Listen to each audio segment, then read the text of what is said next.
Just आता या थिएटरमधून आपला दशावतार पाहून बाहेर आला, एकदम भारावलेलो आहे. एवढ्या अभिमानाने सांगावं असं वाटतं, इतका परिपूर्ण, इतका गंभीर विषय आणि इतका हृदय म्हणजे हेलावून गेलं पाहिजे बघून चित्रपट. हा अमेझिंग हँडल केला विषय.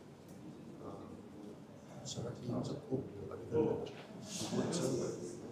खूपच कौतुक. Very difficult subject and amazingly beautifully narrated, छान story line, camera, one of the best cinematography of the Marathi cinema, I can say. This is the very really nicely shot, beautifully. Every color एका वेगळ्याच पद्धतीने कोकण दिसतं आणि फारच छान. सगळे दशावताराचे shots फारच छान. मिनिमम लाईट्समध्ये सुद्धा इतके छान रेखीव दिसतात सगळे प्रसंग.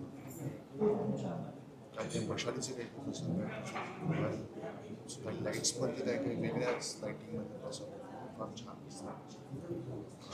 खूप छान सी जीचा वापर केलेला आहे.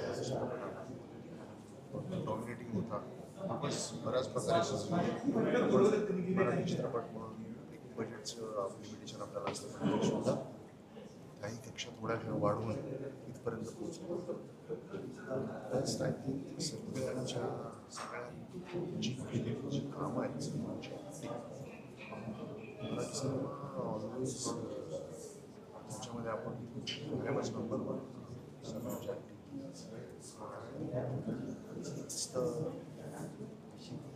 महत्त्वाची प्रभावी प्रभाव त्यांना. म्हणजे फर्स्ट हाफमध्ये तर मी इतका स्माईल होतं माझ्या चेहऱ्यावर, continuous I couldn't stop smiling. त्यांना स्क्रीनवरती बघून मी इतके दिवस त्यांना स्क्रीनवरती बघून जो आनंद होत होता आणि त्यांनी जे कॅरी केलं आहे शेवटपर्यंत ते बरोबर. हॅट्स ऑफ टू फारच लहान कुणी त्याचं कौतुक करायचं.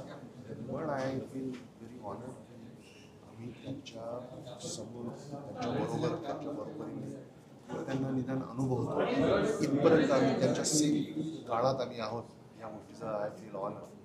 आणि आम्ही त्यांना बघू शकतो आत्ता स्क्रीनवर. मी अजून थोडं नशीबवान की गायला 2 ओळी त्यांच्यावरती चित्रित झाल्या या गोष्टीचा फार आनंद. Amazing cinema, amazing. आणि काय आत्तापर्यंत जेवढं मी ऐकतोय की तेवढं छान सगळ्या सगळ्यांनी त्याला प्रतिसाद दिला आहे. ही रंगपूजा त्या सगळ्यांनी ओढ मागून सगळ्यांचं पुढेही तुम्ही असंच प्रेम द्या सगळ्या चित्रपटाला आणि त्यांना कलाकारांना.